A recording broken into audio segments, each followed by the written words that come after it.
بسم اللہ الرحمن الرحیم۔ السلام علیکم ورحمۃ اللہ وبرکاتہ۔ دوستو، آج 13ویں پارے کا خلاصہ میں آپ کے ساتھ بیان کرنے لگا ہوں۔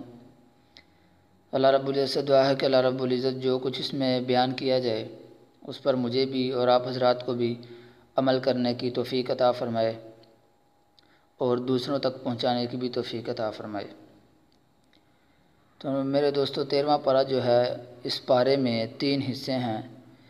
پہلا حصہ سورہ یوسف کا بقیہ حصہ ہے، اس پر مشتمل ہے، اور دوسرا حصہ سورہ رعد ہے، اس کے اندر مکمل۔ تیسرے حصے میں سورہ ابراہیم مکمل ہے۔ تو پہلا حصہ سورہ یوسف کا جو بقیہ حصہ ہے 13ویں پارے میں، اس کی تفصیل تو میرے دوستو پچھلے پارے میں مذکور ہو چکی ہے۔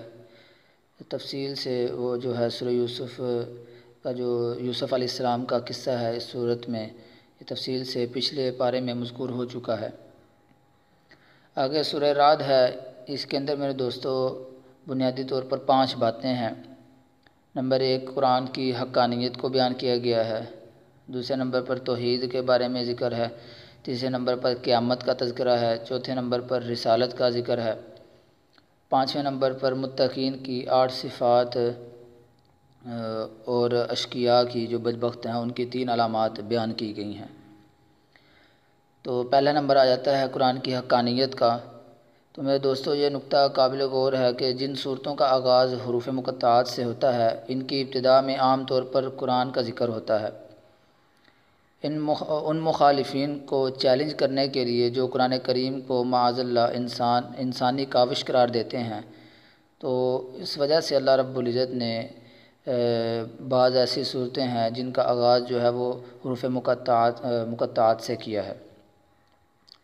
اس بات کو ثابت کرنے کے لیے کہ یہ جو قرآن کریم ہے یہ معاذ اللہ انسانی کاوش نہیں ہے، بلکہ یہ اللہ رب العزت کی ذات کی طرف سے ایک معجزہ ہے۔ دوسرا نمبر توحید کا ہے میرے دوستو۔ آسمانوں اور زمین، سورج اور چاند، اسی طرح رات اور دن، پہاڑوں اور نہروں، اور اسی طرح غلہ جات اور مختلف رنگوں، ذائقوں اور خوشبوؤں والے پھلوں کو پیدا کرنے والی ذات جو ہے وہ اللہ ہی کی ذات ہے۔ اور اس طرح موت اور زندگی، نفع اور نقصان اس اکیلے ہاتھ میں ہے۔ اللہ نے انسانوں کی حفاظت کے لیے فرشتے مقرر کر رکھے ہیں۔ اور اسی طرح میرے دوستو توحید کے اور بھی بے شمار دلائل قرآن کریم میں ذکر ہیں۔ ہر پارے میں ہی تقریباً توحید کے بارے میں اللہ رب العزت نے اپنی جو ذات ہے اس کو ثابت کیا ہے کہ میرے علاوہ یہ سب کچھ کرنے والا کوئی نہیں ہے۔ تیسرا نمبر قیامت کا جاتا ہے کہ مشرکوں کو تو اس پر تعجب ہوتا ہے کہ مردہ ہڈیوں میں زندگی کیسے ڈالی جائے گی، جبکہ در حقیقت میرے دوستو باعث تعجب بعد الموت نہیں ہے، بلکہ ان لوگوں کا تعجب ہے، تعجب سے یہ کہنا ہے، باعث تعجب ہے کہ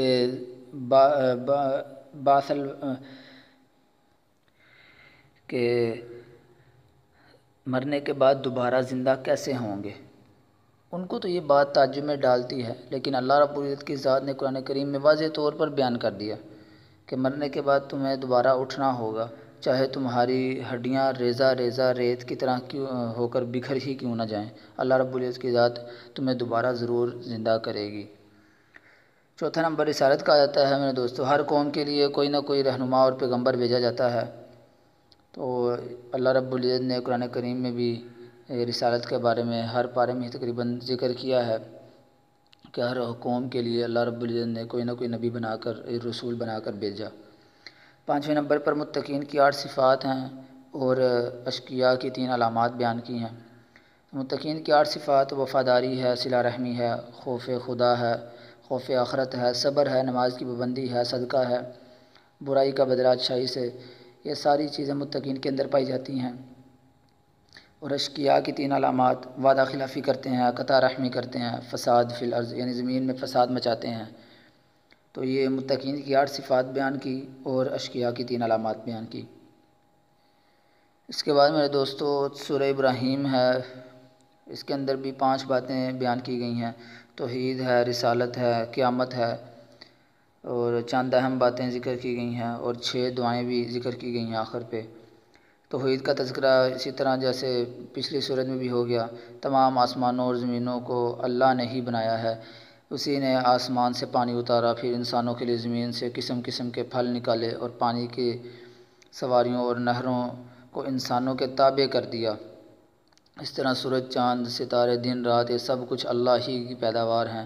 اللہ کی ذات کے علاوہ کوئی بھی ایک سب کچھ نہیں کر سکتا۔ اور اسی طرح دوسرے نمبر پر رسالت کا بھی تذکرہ پچھلی صورت میں ہو گیا۔ اس کے ضمن میں میرے دوستوں کچھ باتیں بھی بیان کی گئی ہیں کہ نبی علیہ السلام کی تسلی کے لیے بتایا گیا ہے کہ سابقہ انبیاء کے ساتھ بھی ان کی قوموں نے اعراض اور انکار اور عداوت و مخالفت کا یہی رویہ اختیار کیا تھا جو آپ کی قوم اختیار کیے ہوئے تھی۔ یعنی آپ صلی اللہ علیہ وسلم کو اس میں مزید تسلی بھی ہے کہ آپ پریشان مت ہوں، اگر یہ آپ کی مخالفت کر رہے ہیں، آپ کو برا بھلا کر رہے ہیں، یہ صرف آپ کے ساتھ نہیں ہوا بلکہ جو پیچھے گزر چکے ہیں سابقین انبیاء علیہم السلام، ان کے ساتھ بھی یہ ایسا ہی رویہ اختیار کیا گیا تھا۔ اور ہر نبی اپنی قوم کا ہم زبان ہوتا ہے۔ پچھلی قوموں کے مکذبین کے کچھ شبہات کا ذکر کیا گیا ہے کہ اللہ تعالیٰ کے وجود کے بارے میں شک کرتے تھے، رسول کے بشر کہ وہ کہتے تھے کہ بشر رسول نہیں ہو سکتا، اور اس طرح تقلید آبا، ان شبہات کی تردید کی گئی ہے۔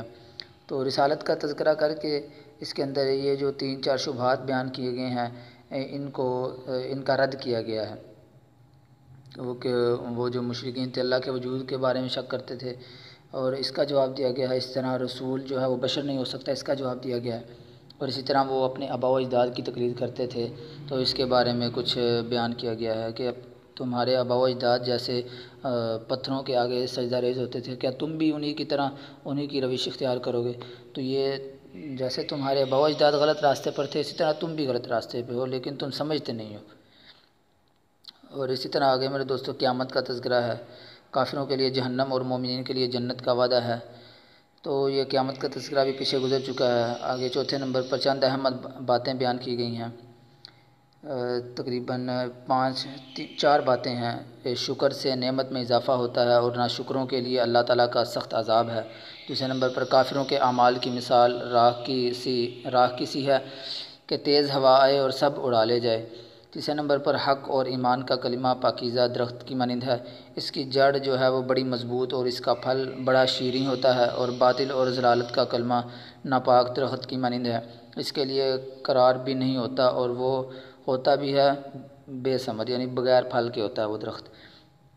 اور چوتھا نمبر، اللہ تعالیٰ ظالموں کے جو کرتوت ہیں اس سے بالکل باخبر ہے۔ ایسا نہیں ہے کہ ظالم جو کچھ کرتا رہے اللہ اس سے بے پرواہ ہے، اللہ تعالیٰ کو اس کی کوئی خبر ہی نہیں ہے، بلکہ اللہ رب العزت کی ذات کو ہر ظلم کرنے والے کے ظلم کی بالکل باخبر ہے اللہ رب العزت کی ذات اس سے، اور جب وہ پکڑنے پہ آئے تو وہ بہت برا پکڑتی ہے۔ اور آخر پہ 6 دعائیں بیان کی حضرت ابراہیم علیہ السلام کی اپنے رب سے 6 دعاؤں کا تذکرہ ہے۔ امن کے لیے دعا کی، بت پرستی سے حفاظت کی دعا کی، نماز قائم کرنے کی دعا کی، دلوں کے میلان کے بارے میں، رزق کی، اور اس طرح مغفرت کی درخواست کی۔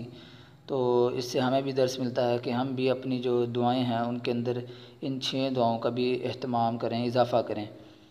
تو یہ میرے دوستو 13ویں پارے کا خلاصہ تھا۔ اللہ رب العزت سے دعا ہے کہ اللہ رب العزت جو کچھ اس میں بیان کیا گیا ہے اور جو کمی کوتاہی رہ گئی ہے اسے معاف فرمائے، اور اللہ رب العزت جو ہے وہ ہمیں ان سب باتوں پر عمل کرنے کی توفیق عطا فرمائے اور دوسروں تک بھی پہنچانے کی توفیق عطا فرمائے۔ وآخر دعوانا ان الحمد للہ رب العالمین۔